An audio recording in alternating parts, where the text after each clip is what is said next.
After seeing that, talking to myself here now, very awkward. But anyway, thank you so much thank God for the reading of His Word. It's always a privilege, I think, for us Christians to hear the public reading of the Word. For some churches, they have dropped the Bible reading altogether. But to me, the Bible reading is central to a worship service, because there are countries right now that they don't even get a chance to read the Bible publicly. I think what's happening in China right now, with the government cracking down on various religious organizations, Christians especially, the expression of religion is becoming more and more difficult.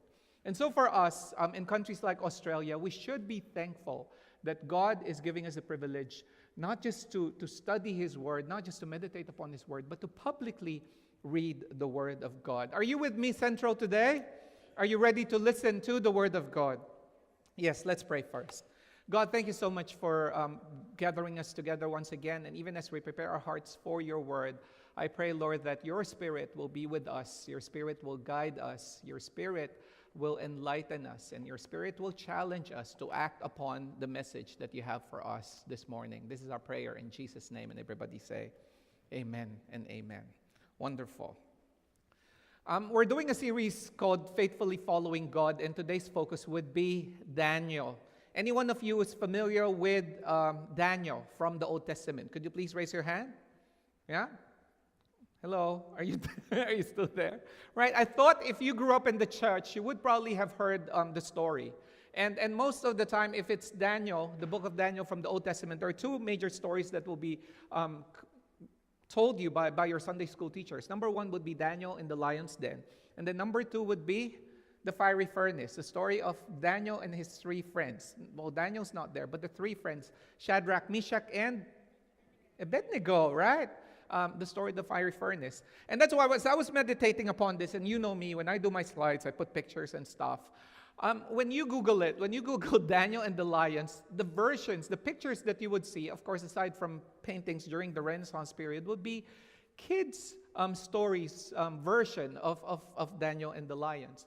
But it's good. See, like as Angus read us God's word today, maybe the story has become so familiar to us. Maybe this is the time that God is giving all of us who grew up knowing the story to look at the story from a deeper sense, from a more personal perspective. I know a lot of us, as we go through life, we have experienced trials and difficulties, right? And the gravity of the trials and the difficulties that you face, the way you respond to it would depend on your previous experiences of trials and difficulties.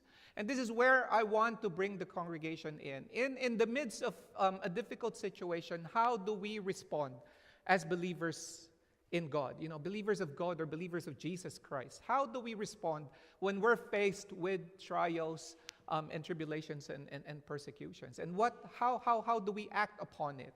And this is a very straightforward narrative. Like there's a beginning, there's a conflict, and then there's a resolution in the end.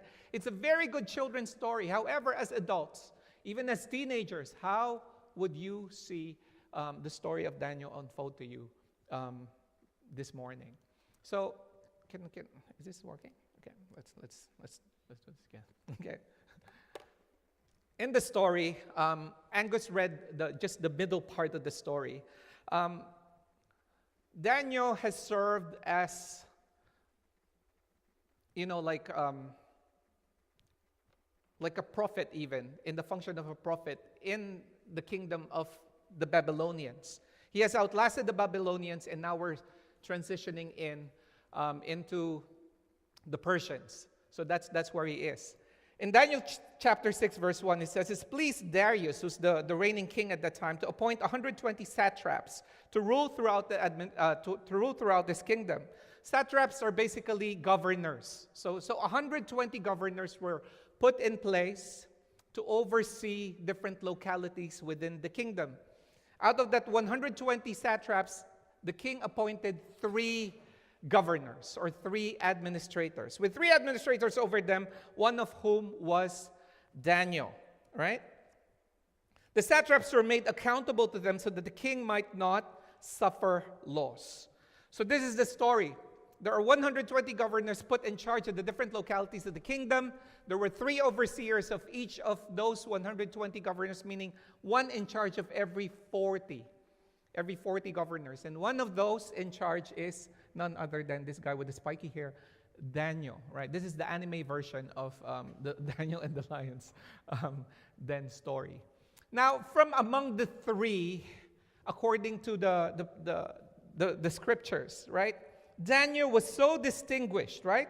Daniel so distinguished himself among the administrators and the satraps by his exceptional qualities that the king planned to set him over the whole kingdom. So technically, with Daniel overruling the other 2, he becomes like a prime minister of the entire kingdom. So he is basically the king's right hand, and he oversees everything. Now, if you know the background of Daniel, Daniel was transplanted from Israel to the Babylonian kingdom. He was a captive exile, right? So he's a foreigner, but he rose among the ranks. But he's not just an ordinary Jew. If you have your Bibles with you, right, in chapter 1 of the book of Daniel, in verse 3, the king ordered Aspenaz, chief of his court officials, to bring into the court service some of the Israelites from the royal family and nobility. So Daniel is not just an ordinary Jew. He's not just an ordinary Israelite. He's a person of nobility. And according to verse 4, young men without any physical defect, handsome, showing aptitude of every kind of learning, well-informed, quick to understand, and qualified to serve in the king's palace. And what's going to happen to them? He was to teach them the language and the literature of the Babylonians, and the king assigned them daily amount of food and wine, the king's table, and they'll be trained for 3 years, and after that, they were to enter the king's service. So Daniel was exemplary even before coming to the training, and when he came to Babylon, he did a lot of good work, serving the king and interpreting the dreams of the king, for that matter. So we're transitioning, and so he outlasted the rule of the Babylonians. Now he's under the Persians, and even the Persian king recognized the wonderful traits of this man. But actually at this time, this is the wrong representation actually. By this time, he should be an older person. It's around 70 years after the Babylonian captivity. So but this is an interpretation of an artist really. So by the time the Persians took over, Daniel was really way, way older. So how would you feel if you are a Persian, or if you're a local from the community, and then the king chose someone from like a migrant person to rule over you? How would you feel that way? It's a trigger for a response. And what was the response of all these governors and satraps who were like anticipating that Daniel will be ruling over them? So this is what happened. At this, the administrators and the satraps tried to find grounds for charges against Daniel in his conduct of government affairs, but they were unable to do so. So they look at the track records. If you're following American politics right now, right, the Supreme Court nominee, they would try to scour all the records and whatnot in order to make sure that he's qualified. And then last minute, boom, there was a sexual harassment case that was brought to him. It's almost the same, right? They're trying to find every fault that they could throw to this man who's the prospective prime minister of the country, but they couldn't find anything. In a way, he's flawless. And then they could find no corruption in him because he was trustworthy and neither corrupt nor negligent. So this Daniel is not just a fine young man. He's like really straight. And if you're familiar with typologies in the Bible, you know, like Daniel is a type of like Jesus Christ, really. He's flawless in the Old Testament. You cannot really find fault in him. I think the other one would be Joseph, although Joseph has some bit of an attitude problem, right? So maybe he's not close to like a Jesus Christ figure. But Daniel is like really, really straight and flawless in terms of his obedience, in terms of his performance. And this is not religious responsibilities for Daniel. This is like secular responsibilities and aid of the king. And he's doing it, like really, really well. Now, if we pause for a while here, see, Daniel is a believer. He believes in God. But he's not just a normal believer of God. He's a man who's gifted. He's a man who is faithful. He's a man who is kind and diligent, and he does his work very well. And to me, even though Daniel is not involved in any form of some sort of a religious duty, even at this time, his life is a witness, not just to the people around him. Of course, the people around him, especially the governors and the leaders there, felt that he's a threat, right? This guy is too good to be true. We need to get rid of him. But to the king, he's a representative of God, really. To the pagan king, Daniel is a representation of a bigger God, of a faithful God, of a powerful God. Do you see what I'm coming from? See, what is the demographics of this community? Basically, you have high school students, right? If you're a believer of Jesus, people see you. We have workers, right? If you are a worker, if you're working in a company, and they know that you're a Christian, then they see you, right? They see everything that you do, the kind of work that you perform in the company, the kind of work that you do in school, the kind of witness you do for your family, especially if your families are non-Christians. You represent God to all of these people who do not know God. Daniel is never preaching here. He never preached. But his life, breathes and shouts the glory of God. And that's why the king notices him. He served well in the previous administration, and now he's there. But to those people who do not know really about God, what they see is that, okay, this guy is really doing well. We need to get rid of him. And that's why this is what they say. Can we read this together? Finally, these men said, "We will never find any basis for charges against this man Daniel unless it has something to do with the law of his God." See? In all the aspects of politics and lifestyle and morality, they cannot really find any flaw in there. But they say, well, you know what? If this guy is really a follower of his God, if he's really obedient with his God, then most likely God is supreme in his life. He will not be compromising. Right? Are you with me, brothers and sisters? That's how it is. And let us pause for at this time for a moment. What about you? In terms of your standing before God, who comes first? Is it God or is it everyone else? Right? In your relationship, is it God or your wife or your husband? Is it God or your family? Is it God or your work? Is it God or your studies? See, they know. We don't see any part of the passage that tells them that Daniel claims to be like this. Daniel claims to be faithful. All the accounts about Daniel is coming from the people outside. And they know that, well, you know what? If we need to do something with this guy, it has to be in relation to his religion. It has to be about his relationship with God. So what did they do? Basically, so these administrations and satraps went as a group to the king. May King Darius live forever. And the royal administrators, prefects, satraps, advisors, and governors have all agreed that the king should issue an edict and enforce a decree that anyone who prays, it's amazing, right? Anyone who prays to any god or human being during the next 30 days. This is a very temporal kind of a law. But as you can see here, right? It's just 30 days. Except to you, your majesty, shall be thrown into the lion's den. Now, your majesty, issue the decree and put it in writing so that it cannot be altered in accordance to the laws of Medes and Persians. So the laws of Medes and Persians is basically like a law that cannot be broken. A law that cannot be amended. A law that cannot be modified. Once it's ordered, once it's given, it should be fully implemented. It's like if you're familiar with the Old Testament, the Ten Commandments movie, like the Cecil B. DeMille's version.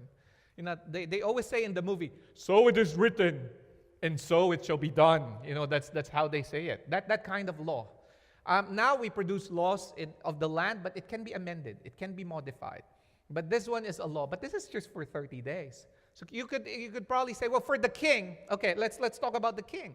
For the king probably would, I mean, if the context here is like he's overseeing, like a new group of people, like establishing order within the community, then he would probably say, okay, it's fine. 30 days, it's almost like martial law, okay? No one can pray to any other god other than the king. It's fine. According to biblical scholars, okay, the Persian Empire, when they took over the lands of other people, are not really very strict in terms of worship. They allow actually syncretism or the worship of other gods. And that's why in the Old Testament, you will see that the Persians have actually allowed people to go back to their home countries, rebuild their walls, rebuild their temples. And that's their policy. So they say it's weird that, somehow there's a group of people within the empire asking them to just worship one God, which at this point in time would be the king, right? And then they say that the Persians wouldn't want to deify themselves because they actually agree in the worship of other religions. So that's just like side story for you. Okay, so what we're trying to establish here is that, okay, probably the king wasn't really in his right mind when he agreed to that, but maybe for the sake of peace and for the sake of control, okay, fine, we'll go ahead with this. And then it was passed, right? So now, there was deception there because they say like there was a consensus. Most likely Daniel was not really part of that decision. When Daniel learned the decree had been published, he went home to his upstairs room where the windows opened toward Jerusalem, right? So there was a law, thou shalt not pray. Thou shalt not pray to any other god other than the king. That's a very simple rule. I mean, there are probably 100 gazillion religions and gods during that time, but for the next 30 days, you will only pray to one God, and that is the king. But Daniel knows who the true God and king is. It's Yahweh, right? And he would need to do what needs to be done. As I was meditating upon this is the point where probably Daniel, as he was going back home with a heavy heart, knowing that, well, this edict is actually for me. This is not for the other people. This is directed towards him. I was just putting my head into where he was at this time. Was Daniel doing anything wrong so far, based on the narrative and based on the accounts that we have read so far? No. He's been doing everything okay, straight. He was like fulfilling his duties in the government. He was doing everything for his religion as well. He's faithful, right? But then this time, he needs to make a decision. What do you think was going through his mind even at this time? He knows that there's a law. If he continues to be faithful to his God, he will be breaking the law, right? That's just how it is. But in his religion, in his belief, he's not going to break. I mean, it's either you break the law of man or you disobey what God wants here. So it's about, okay, should I omit this responsibility for now, knowing that there is an authority that needs to be followed? What does the Bible say with regards to our relationship with those in the government? How should we treat them? Bible says submit to the authority because God has ordained them there. So this is the dilemma here. Okay, if authority comes from God and Darius was appointed by God, who do you follow? Do you follow God, the bigger God, the Yahweh God, or do you follow the temporary God for 30 days, and that's just Darius, right? So that is where he is. Now, before we go to the response of Daniel, if you find yourself in situations when you think that you are actually doing what is right, and yet there are other groups of people telling you that no, you shouldn't do that because you should follow what the majority says, how would you respond to that? Whom will you choose? Will you choose something for the greater good? Because this is a general law. Or would you choose something from what you believe is what is right? Right?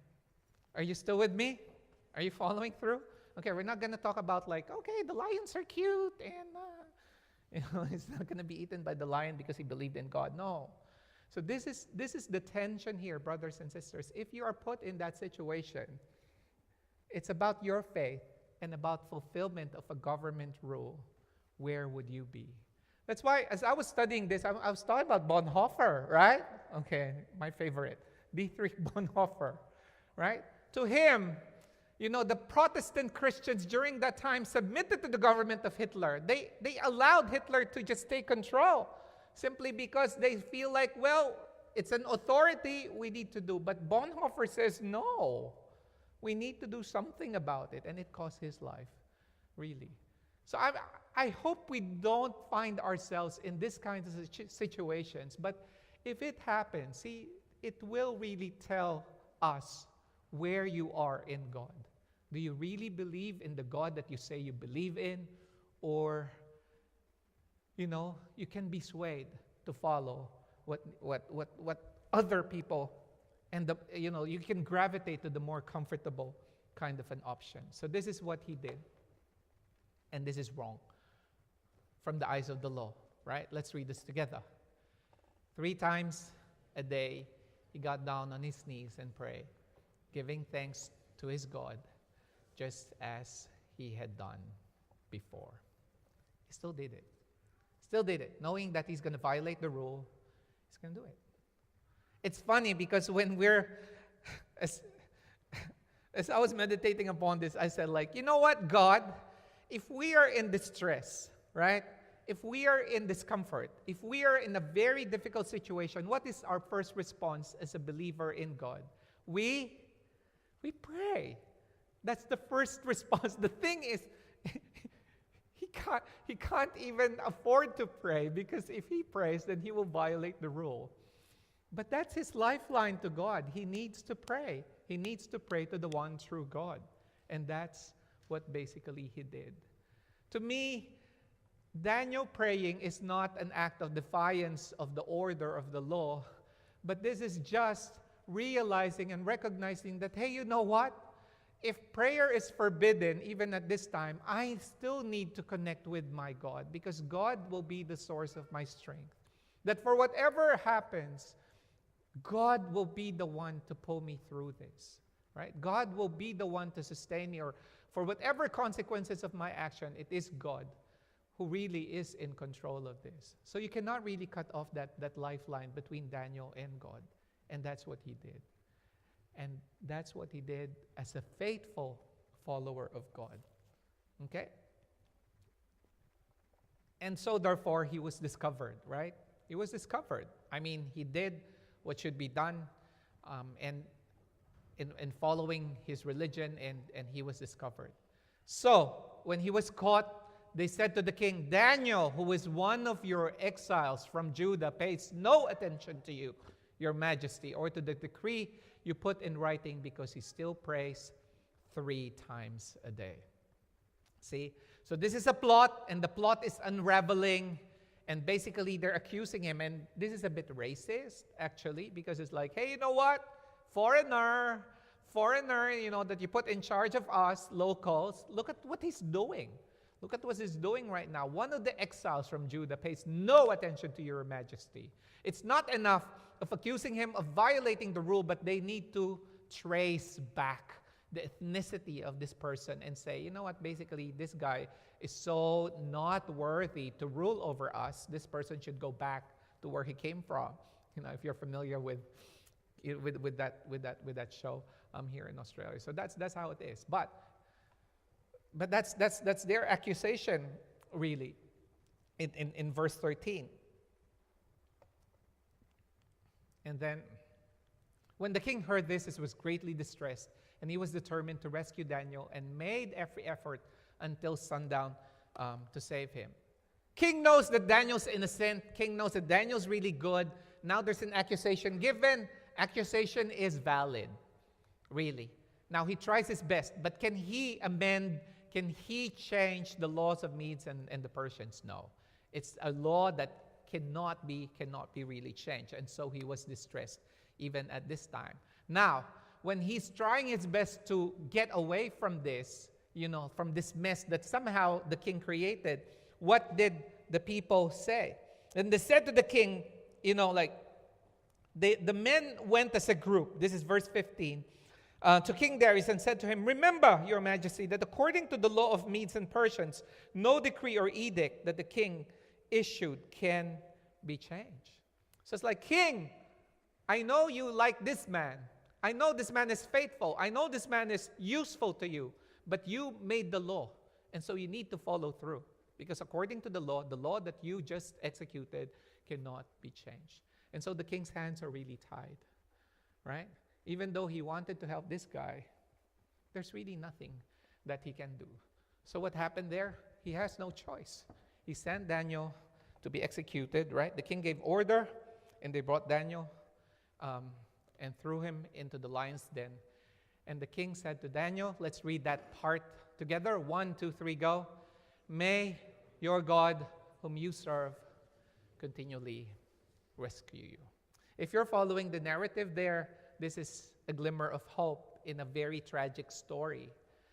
And the hope didn't come from the words of the guy who's like the victim in this situation. It came from the one who's like executing the judgment to Daniel. It came from the king. And that's why I told you from the beginning, we established that Daniel has been witnessing to everyone around him simply because of his righteousness, because of his integrity. He didn't need to open his mouth. They know that they believe in a God that is bigger than probably most of them. And this is a king recognizing that Daniel's God would eventually, hoping and praying that would eventually rescue him. Right? When you engage a Christian person, it's like, "Hey brother, can you pray for me?" You know, when you speak words to another person about a blessing from God, do you actually believe that? It's like, "Hey, you know what? God will make a way for you." You will sing the song, "God will make a way," you know, like that kind of thing. "Hey, you know what, sister? Don't worry, God will heal you." "Hey, you know what, brothers and sisters? Brother, sister, God will do something for you." Do you actually believe that? Right? What I'm trying to say here is that I do feel that this guy, who's not a believer of Daniel's God, kinda and truly, maybe truly even in the deepest desires of his heart, is wishing that the God whom Daniel served will be able to carry it out. Okay? Are you following me here? Let's not make God like out of a lip service. Like, "Hey, you know what? It's going to be okay. God will help you." But do you actually believe that God would help him? Or you're just appeasing the person? You know, like you're just giving them like good thoughts and good tidings and whatnot. Yeah? Think about it. Think about it, brothers and sisters. Because a lot of times we find ourselves in a situation that we need to respond to a person in need. And we can just say, "Hey, you know what? God bless you. It's going to be fine." But do you actually believe? Because if you believe, then it's a prayer. It's a prayer coming from you, emanating from you, and is being transferred to the person that needs help. Are you following me here? And I believe this guy, who may not even know Daniel's God, is actually praying. Why do I say that? This is basically what happened, right? Okay? So, the king returned to his palace. So Daniel was thrown into the pit. The king returned to his palace and spent the night without eating, without entertainment, and being brought to him, he could not sleep. Could not sleep. He was thinking. He was thinking. And to me, his heart was troubled. And deep within his heart, he wants to help this guy. He cannot really do anything. I don't know. Maybe he was praying as well. I don't know. Maybe he was saying, "God, the God of Daniel, could you just please help him?" You know? And at the first light of dawn, the king got up and hurried to the lion's den. And when he came so this is the following day, he called to Daniel in an anguished voice, and he said, "Daniel, servant of the living God, has your God, whom you serve, continually been able to rescue you from the lions?" Right? When he came to the lion's den, it's like, "Call Daniel. He was there. He's the king. He shouldn't be doing that." I don't know. Is it just guilt? Is it just guilt? Or is there the deepest desire of this pagan king that somehow a higher power, a higher authority would rescue Daniel. The punishment that Daniel was subjected to is called like a trial of ordeal. Are you familiar with this? In ancient cultures, if they accuse you of a crime and they're not sure whether you're guilty or you're innocent, they expose you to the elements. Okay? In the Philippines, I think in one of the tribes there is this ritual that they will boil like water from a big pot, right? So for example, you're a thief. So in order to prove whether you're innocent or guilty, so they will drop a coin in the pot and then you need to pull out the coin. If you get burned, right, then you're guilty. If not, then that means the divine has actually rescued you. I mean, come to think of it, you're going to be dead, right? Your hand will probably melt into the boiling pot. So this is a trial of ordeal that is very prevalent in ancient cultures. And the same thing, if someone throws you in a den of lions, what do you expect? Do you expect the lions to be cute and nice and like softies, and whatnot? Although like in the New Testament in Hebrews, it says like Daniel shut the mouth of the lions, that kind of thing. But there is so it's like exposing you to a supernatural, to the elements and hoping that a supernatural power would rescue you, and that would mean that you're okay. There is a tribe also in the Philippines down the south, like near Malaysia. They're called the Bajaus, right? They're very fierce, like sea warriors. When the male child is born, right after birth, they throw the child to the sea, right? If the child is able to float and wade his way out of the seawater, then he's a Bajau, and they are like very good pearl divers actually, and starts from birth. Like the training actually starts from birth. So it's the same thing. It's like you expose them to nature and let nature take its course. If they're really special and chosen and really favored by the gods, then they will survive. And this is what is happening here. But that's why I'm telling you here, if the king is like pragmatic and really practical, right? He would not even be awake at night thinking of Daniel because, hey, it's a lost cause. He's probably in the tummy of several lions and lionesses, like that kind of thing. But he was awake, and that's what he did. And next slide, please. So he came out. He came out. When Daniel came near the den, when he came to near the den, he asked, is he able to rescue you? Daniel answered, may the king live forever. He said, God sent his angel and shut the mouths of the lions, and they have not hurt me, because I was found innocent in his sight, nor have I ever done any wrong before you, your majesty. So he was proven innocent. And we know that, it is impossible for him to survive. Or maybe the lions were really fed the night before and they don't have an appetite to have like a 70-year-old man or 90-year-old man, to be eaten. No, but that's not the case here. The king was overjoyed. Okay, let's read this. This is very important. 1, 2, 3, go. The king was overjoyed and gave orders to lift Daniel out of the den. And when Daniel was lifted from the den, no wound was found on him because he has trusted God. According to the narrative, the reason why Daniel was spared is because of his faith in God, because he trusted in God. Now let me ask you then, if you're faithful in God, is it a formula that you will always be spared from suffering? That you will be spared from the lion's den? That you will be spared from the attacks of the enemy? Maybe if we're in Sunday school as a kid, and if I'm told this story, I would probably think of that way. That if only I'll be diligent in doing my quiet time and my Bible study and my prayer life, and I am doing everything, then therefore God will rescue me from the lions. But I think for some of us who are older, not necessarily wiser, we do realize that life doesn't work like that. I'm a pastor here, and I've been through, exposed to the slings and arrows of outrageous fortune,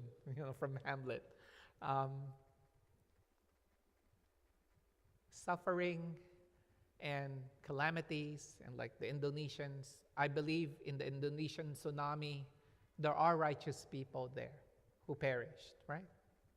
And they're faithful to God, but they perished anyway, right? So what I'm trying to tell you here is that yes, we are urged to be faithful, but sometimes things do happen, and we may not be rescued from the lion's den. But regardless of whether we make it or not, the praise belongs to God. Amen? Now, this is a huge testimony for, it's a huge testimony for King Darius, because from here in verse 25, then King Darius, after all of these events, right, he was so happy, and he said, King Darius wrote to all the nations and peoples of every language of the earth, may you prosper greatly. I issue a decree that in every part of my kingdom, the people must fear and reverence the God of Daniel. For he's a living God, and he endures forever. His kingdom will not be destroyed. His dominion will never end. He rescues and he saves. He performs signs and wonders in the heavens and on the earth. And he has rescued Daniel from the power of the lions. That was the impact of this event into the life of the king, because he saw miracle and salvation and redemption happening before him, and then he believed. But I would like to balance that with another thing. If the miracle didn't happen, and if Daniel was not rescued from the lion's den, we as believers, are we still going to trust and faithfully follow God? Right? There are times when you just need to rest. And that's trust. Trust is not like 1 + 1 = 2, because I know that if I just do this, then God will. Trust is just allowing God to perform his own equation, really, and just to accept. And that is what faith is, really. Because once you can figure out what's going to happen, then you are in control, and there's no faith. There's no faith in there. Okay? So brothers and sisters, as we think of today's lesson, yes, the Bible story in Sunday school is really nice. And the encouragement is for you to do your very best to be faithful to God. But in this story, it's not even Daniel who's faithful. It is God who is faithful. And that the movement of God is not confined to, him rescuing you out of the lion's den. God can do other things that you probably don't expect. So if you're expecting an answer from God, be open to other ways that God could respond to your situation.